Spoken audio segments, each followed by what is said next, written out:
So I would say if it is like, oh, someone's going to get a bruise and they're on board with it, I personally am too. I don't think it's my job to step in because that's not a safety and wellness issue. That's like a Yeah. bruise issue. And and that's how you learn, right? You experiment, and and the same is true for when they are older, they might want to try new things in the bedroom. And if everyone's on board and they have that communication, at some point someone might be like, "Oh, stop, nope, never mind, this went too far for me." Hmm. We don't want to get there, but it's natural that we get there. And really, the ways you teach your kids to respond to, say, a roughhousing incident where somebody got hurt is the same as in the bedroom later. Ideally, if it goes too far, if somebody gets hurt, are you okay? I'm so sorry. I didn't mean to. It's the same.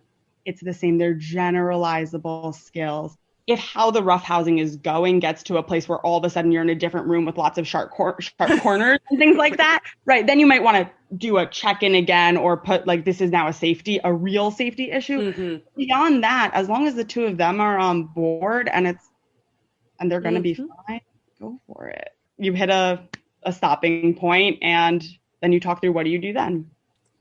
I love this, Janet. Yeah, this is good.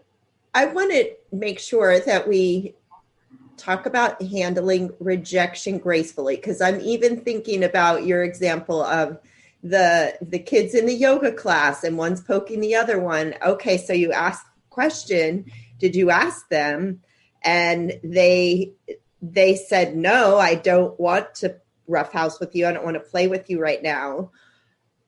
How does the other person who still wants to like poke the other person and play, and how do we begin to really help develop a healthy way to handle rejection that isn't like an, mark on their self-esteem and, oh, I'm a horrible person, and oh my gosh, which also is translatable to the bedroom.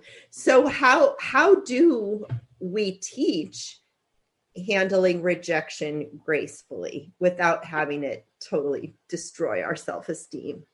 I'm so glad you asked this question because I think this is a part of consent and just interpersonal interaction that's just not addressed enough, right? We talk about the asking and the answering, and then we don't talk about what happens next. How I talk about rejection, there are two steps.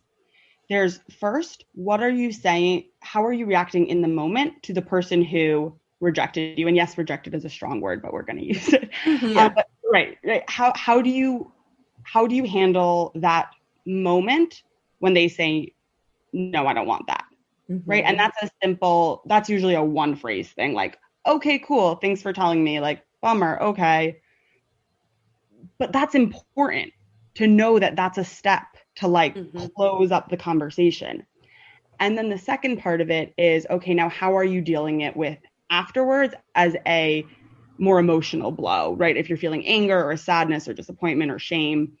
And that's where coping skills come in. And that, depending on what the rejection is, will determine what how hard it is, will determine what the coping skill needs to be. But it's every other coping skill you're using, right? So breathing, problem solving.